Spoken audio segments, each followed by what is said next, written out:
everyone. I just wanted to give a quick update. I had my 2-week post-op appointment after my laparoscopy, and everything was looking fine. My incisions were healing well.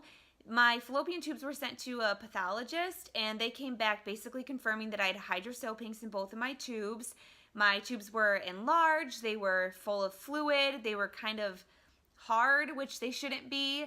So it kind of makes Ryan and I feel good about the decision that we made to go forward with the surgery. Even though we did not want to do it, we are realizing that there's no way of getting pregnant with hydrosalpinx. So that was a good decision there.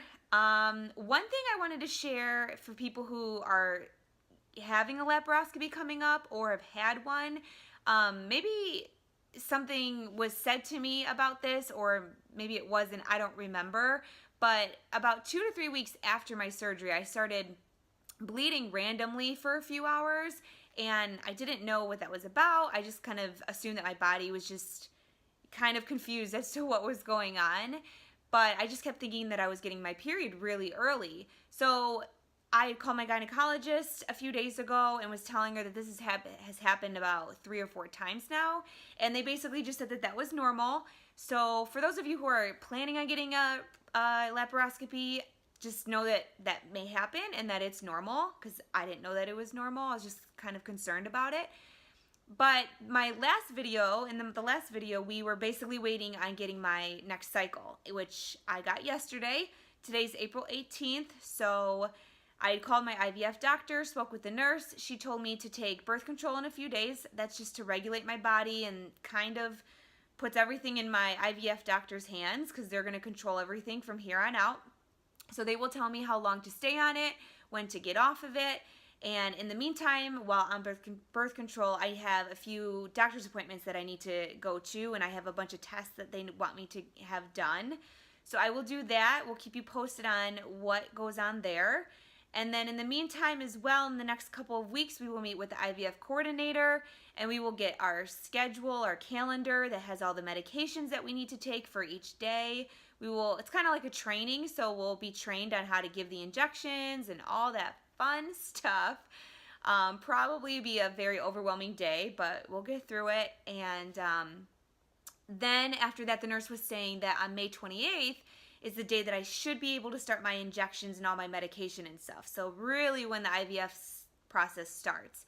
So it's definitely getting real, definitely getting nervous, but I'm just trying to take it one day at a time and not foresee the future, because then my mind gets all crazy and I get overwhelmed. So as of now, everything is fine, and I am planning on taking my birth control in a few days, and we will take it one day at a time with each doctor's appointment. And I will keep you guys updated.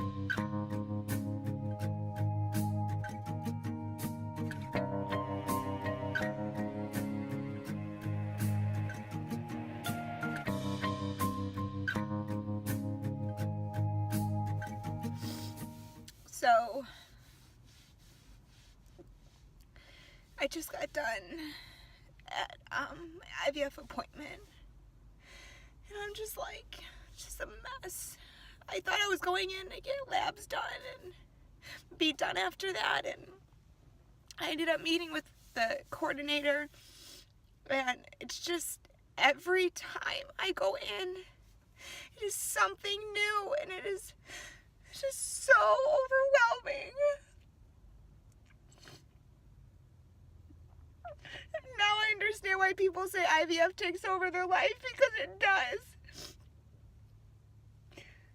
There's so many appointments, and I have to make, and I have to miss work, and every appointment is not covered, and we have to pay out of pocket, and it's just so much money every time, every test they want, and I'm just feeling overwhelmed.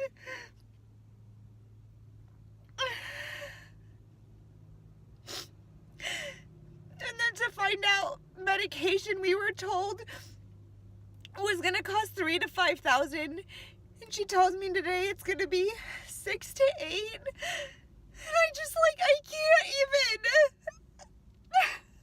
I just can't. It's just so much.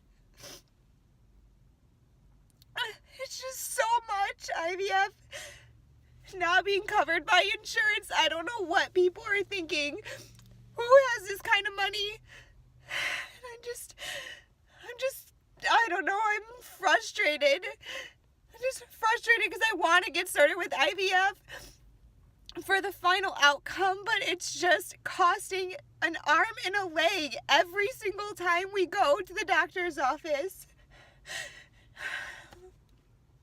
I don't know. I just need to compose myself because I need to go into work soon.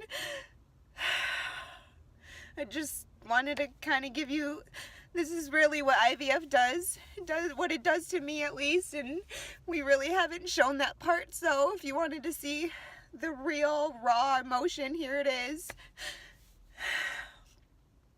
Hopefully next appointment will be a little less overwhelming. We'll see.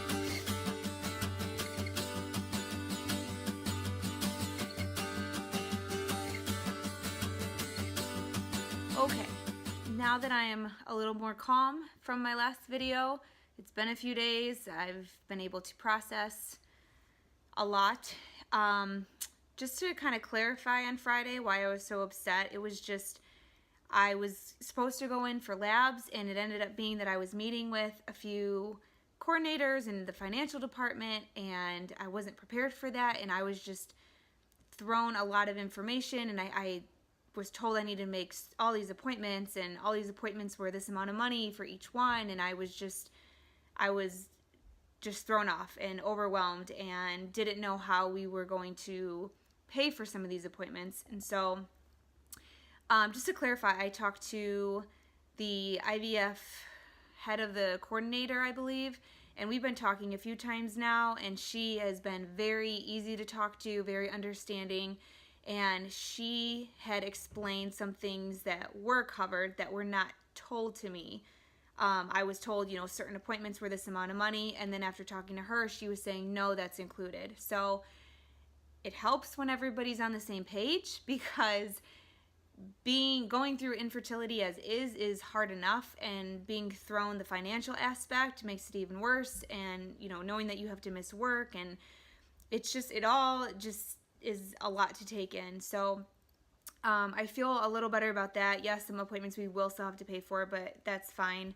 One of the tests that I needed to have done that they wanted me to get done was a hysteroscopy, and that was $2,500, and that was just not feasible for us. So I actually just today decided and talked to the head coordinator and said that, you know, if it wasn't a must thing that I needed to have done, then I wasn't going to do it. And she said it wasn't. I had a test similar to that done a few months ago, so they're gonna kind of look at the results based off of that.